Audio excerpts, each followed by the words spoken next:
بسم اللہ الرحمن الرحیم۔ مرد 3 مرتبہ اٹھ کر بیٹھ گیا۔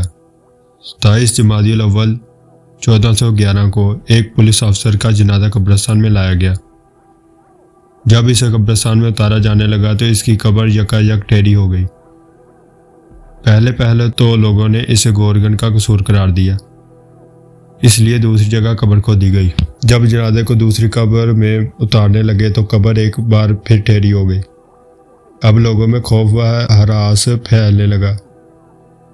تیسری بار پھر ایسا ہی ہوا۔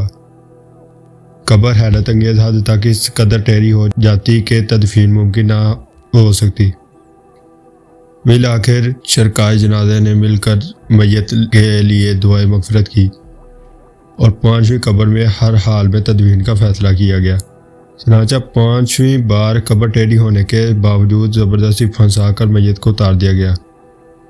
اس کے بعد لوگوں نے اس کے رشتہ داروں سے اس کے متعلق پوچھ گچھ کی تو معلوم ہوا کہ یہ افسر رشوت لیتا تھا، جس کا اس کو مرتے وقت انجام ملا۔ اور اب آگے اللہ تعالیٰ بہتر جانتا ہے کہ اس نے اس افسر کے ساتھ کیا معاملہ کیا ہوگا۔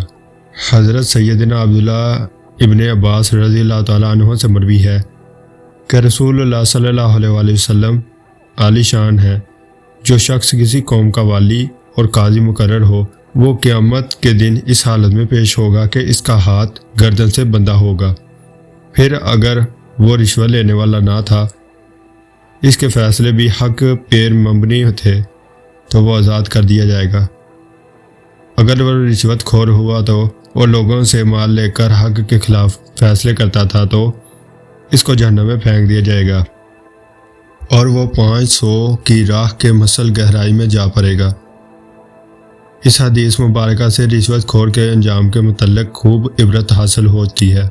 اسی طرح کا ایک اور واقعہ جو حیدرآباد ٹنڈو آدم کے ایک کپڑے کے تاجر کے ساتھ ہوا، اس سے عبرت حاصل ہوتی ہے۔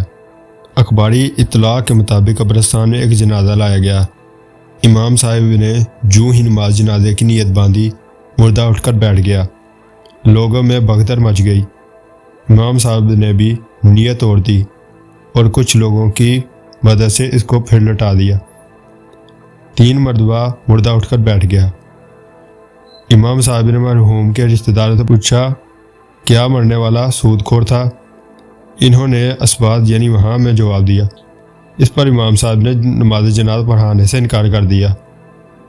لوگوں نے جب لاش قبر میں رکھی تو قبر زمین کے اندر دھنس گئی۔ اس پر لوگوں نے لاش کو مٹی وغیرہ سے دبا کر غیر فاتحی گھر کی راہ لی۔ تو پیارے دوستو، یہ خوفناک واقعہ بہت ہی دل دہلا دینے والا تھا۔ تو اس سے آپ کو اور مجھے یہ سبق حاصل ہوا کہ رشوت خور کو آخرت اور دنیا دونوں میں بھی راحت نہیں ہے۔ تو اس سے بہتر ہے کہ اپنی آخرت کو سنوارے اور اس کے ساتھ اپنی دنیا کو بھی سنوارے۔ تو اس کے لیے کوشش یہی ہے کہ اپنے آپ کو جس محکمے میں بھی لگے ہیں رشوت سے بچائیں۔ ہمیں عارضی طور پر تو اس سے لذت حاصل ہوتی ہے اور فائدہ محسوس ہوتا ہے، لیکن یہ ہماری دنیا اور آخرت دونوں کو تباہ کر دیتی ہے۔ اور جیسا کہ ہمارے نبی حضرت محمد صلی اللہ علیہ وسلم کا فرمان ہے کہ رشوت لینے والا اور رشوت دینے والا دونوں جہنمی ہیں۔ آپ صلی اللہ علیہ وسلم کے فرمان کو رد نہیں کیا جا سکتا اور اس میں کسی قسم کا کوئی شک و شبہ نہیں لایا جا سکتا۔ تو ہمیں چاہیے کہ اپنی دنیا اور آخرت دونوں کو بچایا جائے۔ تو پیارے دوستوں، امید کرتے ہیں آپ کو ہماری یہ ویڈیو آج کی پسند آئی ہوگی۔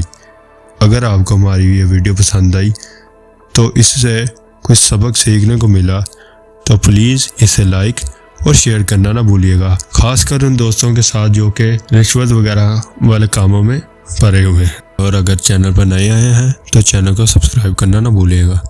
تو ملتے ہیں انشاءاللہ نیو امیزنگ اور ایسے ہی واقعات کے ساتھ۔ تب تک کے لیے اللہ حافظ۔